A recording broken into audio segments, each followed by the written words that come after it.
thanks to the supporters of channel member Russ Eddy. Well, we've had our loan players recalled. We lost our goalkeeper to injury and conceded 8 goals in 2 games as a result. Yet somehow we are still in a promotion race. Cross everything, boys and girls. We really, really need it because we absolutely have no money still. And welcome to part 69. Nice. Of Wembley to Wembley, I'm Kev, and coming up on today's episode, we have 2 games for you in the league. We're at home against Gloucester, and then we have a triple threat match away against Hampton and Richmond. Since you were last with me, a lot of football has been played. I think you last saw my beautiful face this time yesterday as we were losing to Crawley. You can see off the back of that, we won a lot of games in a row. Guess where Jacob got injured? We had to play our backup keeper in those 2 games and got absolutely smashed twice as a result. He actually didn't come back until the Maidenhead game. So we did manage to win 1 match with our backup keeper in the team. But Jacob is now back and he's been fully fit for a couple of matches now as well. And we are now back on a little undefeated run that stretches back 5 games in the league. We were briefly top of the league, but this is what the table looks like now. 3 points behind Maidstone. We've played the same number of games as them, 1 fewer game than Maidenhead, who are directly behind us. And then there's a little bit of a gap before Billericay and everybody else. So with 14 games of the season remaining, we are very much still in a title race. We've still got Maidstone to play, and we just got to try and keep winning football matches as the squad continues to get ever smaller. We are now down to 19 players, miraculously, and I am touching wood as I say this, but miraculously they are all fit currently, but we've lost the 2 fullbacks who we were using for the first half of the season. We tried to extend their loans. There was just no, you can't extend the loan. So Gwynny is back with Coventry, and more annoyingly, Trevor Connor has gone back to Cambridge and they immediately put him on the transfer list. Although actually he's now come off the transfer list and gone back on the loan list. So he might be going out on loan again. But the transfer window's closed now. So probably not. We can't bring in any more loans because we've used up all our long-term loans for the season. We still haven't ducked back below £500,000 of a debt though. So that's a positive. And theoretically, I think we're still for sale. Our finances are certainly still insecure, although the owner is now happy to stay. I'm less happy with him staying. If he'd like to move on and, sell to someone who's got some money, that would be super duper. I love the fact that the media prediction on there showing us 24th. We're actually 21st, I think you'll find. And as you can see, massively outperforming it because I'm very good at Football Manager, it turns out. Right. Let's play Gloucester. Gloucester are just outside the playoffs, so it'd be jolly nice to beat them. And this is the team that we are going to try to do that with. It's Jacob in goal, a back 4 of Machiavelli, Hughes, Bamber and Scowen. This is our first game since losing the 2 fullbacks. And as much as logic would tell me to put Sam Brown back in the team, he's got a grumpy on because he's not been playing. So Scowen is a little bit more attacking.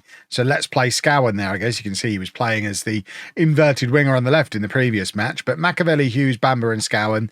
Then Yates, Hamilton, McLaren and Phelan in midfield. Ennis and McLennan up front. Tom Best, top scorer, on the bench, because McLennan also scores lots of goals. It's very difficult to choose 2 from 3 on our forwards. And Best probably has played more than half his games on the right-hand side of midfield and still scoring lots of goals as well. But it doesn't hurt to rotate things around. Tom Best is actually out of contract at the end of the season and he's the highest paid player at the club on £200 a week. So we're probably going to be saying goodbye to Tom Best in the summer unless... How is this a penalty? I'll continue that speech in a moment. I have no idea how we've given away a penalty. It looked like the ball was headed clear. Jacob saved penalties, though. What a man. Goodness me, did we miss him. He broke his arm and was back in like 3 weeks playing for Caston in goal. We were playing him again before he'd even passed a fitness test. I'm very lucky that his hand didn't fall off in those circumstances. But as I was saying, unless we get promoted and somehow get a big boost in our wage budget as a result, we're losing Tom Best at the end of the season. We can't pay anybody £200 a week currently. And we're obviously way over the wage budget as is as well. So we're going to struggle to renew anyone. This entire squad is effectively Well, they are. Every single player here is out of contract at the end of the season. And at the moment, we're not offering any renewals because we don't know what league we're going to be in. We don't know what we can afford to pay.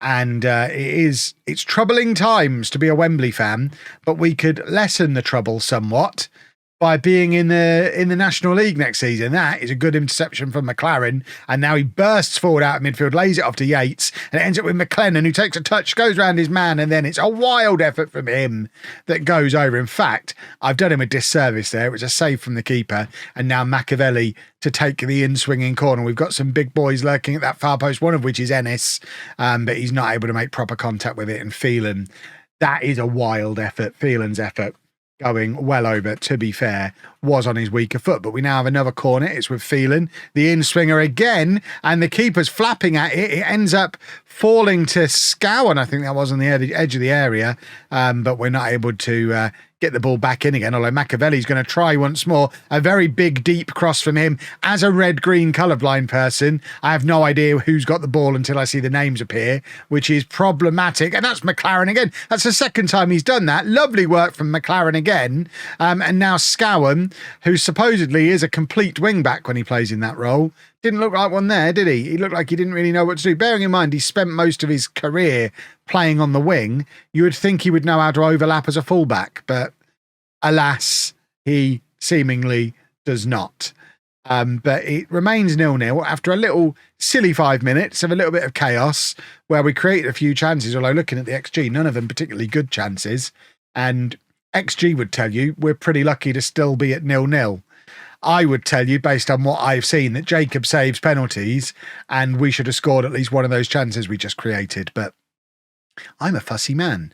We're into another highlight now, 25 minutes in, so still only halfway into this first half. It is action-packed here today, and we've given the ball away relatively easily there between McLennan and Ennis.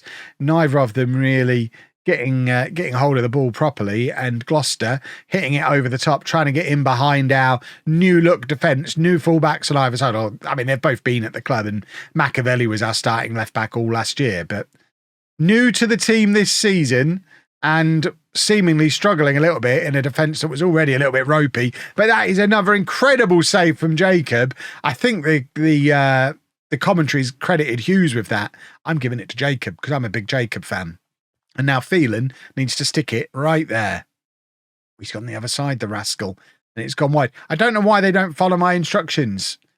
Aim where I'm telling you to aim and you score goals. It's very simple. We're going to offer some encouragement and hope that we can capitalise on some of these chances that we're creating. Although, again, looking at the XG, we are riding our luck a little bit, which doesn't feel like what I've been watching in the highlights. Aside from them getting a penalty, I don't know that they've had loads more better chances than us off the back of that. But the game would have you believe that Gloucester have had, I mean, you only get 0.8, is it 0.8, 0.85 XG for a penalty? So they've had over another 1 goal's worth of XG, even on top of that I've not seen. But we're going attacking. We're going to try and win the game.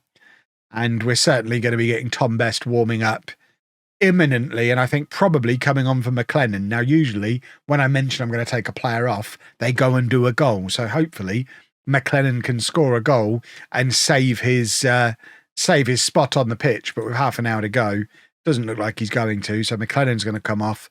Best's going to come on. We don't have any other kind of attacking substitution, so we're not going to make any other changes for now. But we are going to get Tom Best involved and hope that he can add to his goal tally for the season. Although it is McLennan who's got one last chance to get in behind. And I was going to say should have squared it for Ennis, but actually looking across at where Ennis was, he was so slow getting into the penalty area that McLennan kind of had to try and do it all on his own, and unfortunately on his weaker foot wasn't really able to. So Best is on now, and I mean, we don't really need to make any other changes, so we won't. Why mess with things? There's nothing we can change attacking wise, and the defence is already a little bit unsettled from having new personnel in at fullback, so let's not rock the boat until people start to get tired. McLaren plays it forward to Phelan. Phelan now looking for options, has presumably got the same colour blindness issues as me because he's given it straight to one of their players, and now McLaren chasing back. Looks like he's struggling a little bit for fitness.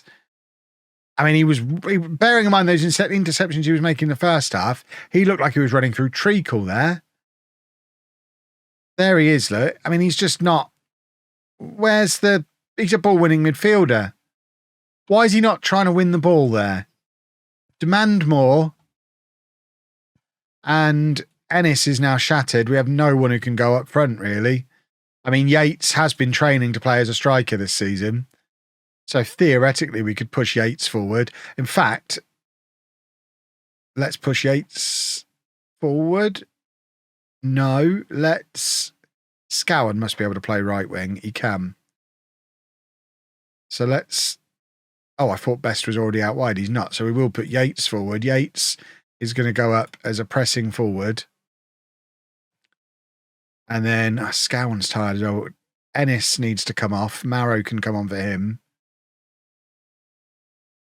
And then Scowen wants to come off, but we've got no one to come on for him. This is where having a tiny squad is going to cause problems again. We don't have enough attackers. We need to throw another attacker on. I don't have one. Do we just put 6'5" Sam Brown up front? Or 6'4"? Just to aim the ball at? Play him as a full-on target man? Is that that's silly, isn't it? Is it silly? We're going to do it. Sam Brown, target man. This is what it's coming to. We'll push these two forward. And hope that having a big guy up front alongside Best... I mean, this is not ideal, is it, what we've got there up front? Can we bring McLennan back on? Maybe I was a little bit too quick to take him off with other players getting tired. Do we need to train Brown to play centre forward now? Is this going to be how he resurrects his career, playing as a target man? I mean, we're doing nothing here, are we? Sticking the big guy up front hasn't really done anything. And the match stats speak for themselves. We might not have seen it in the highlights, but whoever's compiled these match stats has. Gloucester deserved that. We've been really poor. It's the worst we've played in a long, long time. Did I mention we were trying to win the league? Because what we've just done there is made that an awful lot harder for ourselves. Right, a couple of changes for Hampton and Richmond. Larson's going to come in and play right back. Probably need to get him back to playing full back rather than wing back. So back to what we were doing when we had Gwynny still here. And we're bringing Tom Best in up front. McLennan's going to sit this one out. Best and Ennis over the last 5 games are the two form players at the club. So let's see if playing them together will lead to them doing all the goals. That's what we need, really. Hampton and Richmond down in the bottom half of the table. So it's a game you would hope we would be able to win. We certainly need to continue trying to put some pressure on Maidstone, although with them being, 6 points clear of us again, it's not ideal. Who are they playing? I can't see at the bottom there. And Jacob, I think, has just made a save. Jacob is signing of the season at the moment. He is playing incredibly well. Watch him now concede a really soft goal. But more often than not, Jacob is playing incredibly well. But we didn't even get to see him do his save there because the highlights started with the corner being given and then nothing came from the corner. It feels like the interesting thing to see their Football Manager would have been the save itself, but who am I to judge these kind of things? I'm just a handsome YouTuber. Oh, for goodness sake. Well, Jacob saved penalties, so fingers crossed he's going to do it again now. He must have saved 5 or 6 penalties this season. Not today, though. Oh, dear. I realised the error of my ways. I described myself as good at Football Manager at the start of this episode. We were always going to lose both games in those circumstances, weren't we? This is what happens as well when, you close the game. We were in really good form. I recorded the previous 2-3 episodes all in one day. This is now the next day, and form's dead, isn't it? Random numbers, excuses, etc., Football Manager things. Never close the game when you're in good form, and we were in good form. Well, I think if it ends like this, it seems silly, but there's not even any point showing you the Maidstone game. We may as well just go straight to the end of the season. in the next episode because we're not going to win the league, are we? We're just waiting to see if we get into the playoffs or if our form's completely collapsing. We are losing players all the time as well. That's the problem. We've got the lad who's on loan from Scotland. I can't even remember his name. We've not really used him, but he goes back as well. Our squad gets smaller and smaller. If we get 1 or 2 injuries, that completely derails us. And at 2-0 down, this is a disaster. We are really missing those fullbacks. I say it's all to do with the RNG and closing the game and all that kind of thing. These are the first 2 games since we lost the fullbacks. And I think it's pretty clear just how important they were, especially at right back. I mean, Machiavelli, I think, is fine coming in at left back. We don't really have a right back, though, having now lost Gwinney. I mean, we could play Brown there, but we are now trading him to play as a striker. And he has got a grumpy on. So I'm a little bit reluctant to play a player who's in a grumpy about not being played. He's got himself into a little catch-22 situation there. Good work from Phelan to win the ball back. And now Hamilton takes a touch, tries to play it out to Yates, misses him completely. That's our playmaker. Oh dear. This is not how today's episode was supposed to be. I felt really positive coming into this one. I'm not really sure what's happened here. Yeah. Well, this is a bit of it's a bit of a shock. I guess we get McLennan on. Move Best out there. McLennan can come on up front. At least that's one change, I guess. I don't know that it's going to be enough to get us back into the game, but I'm going to berate them some more. So there's always that. I mean, Bamba's had an absolute shocker today. Hosey goes back to Scotland on Monday. This is only the 6th time we've used him since he's been here. But it shows how desperate we're getting for players that Fabian Thiel, who's been here for ages and only got a squad number allocated at the start of this episode, I'm now looking at him thinking he's a genuine option to bring off that bench. McLaren's going to come off for Mauro. And I guess we just take our medicine for the rest of the game. We're 6 points behind Maidstone now, who I think we were 6 points on the way in. So have Maidstone dropped points? I can't even see them on the fixtures. They're down there. Most complete version of Football Manager ever. They're not being displayed because of a glitch that's been in the game for 8 years. But let's not worry about that. It won't be in next year's game, at least. We've seen what the match screen is going to be like in next year's game. Right, Machiavelli, do something good. Remind me that you are quite a good left back. You played at left back all last year for us. McLennan comes off the bench, grabs his 19th for the season. I still don't know, and this is part of the problem I've got. I still don't know what our best strike partnership is. In fact, that's not true. I think I do know. I think it's Ennis and McLennan. But I also think our best right winger is Phelan. But Best's got nearly 20 goals this season and is Tom Best. So it's more a case of I don't know what our best attacking lineup is. I think I do, and I don't think it involves Tom Best. And that doesn't sit well with me, so I've spent all year trying to shoehorn him in, and it's causing us problems. But then he's been in better form than McLennan lately, so blame McLennan, I guess. That has been very disappointing. We're down to 4th, 6 points behind Maidstone. If there's any chance of us catching them, they'll be the next episode. If there's not, we'll just go straight through to the end of the season and hopefully be in the playoffs and hopefully go into the playoffs with some kind of form. Because if you don't go into the playoffs in form, you may as well not be in the playoffs. It's always the form team that wins them. I can't believe how badly that episode has gone. We've got to sulk with that all weekend now. If you've enjoyed that, please make sure you leave a nice big thumbs up on there for me. Subscribe to the channel for daily Football Manager videos. And thank you very much for watching.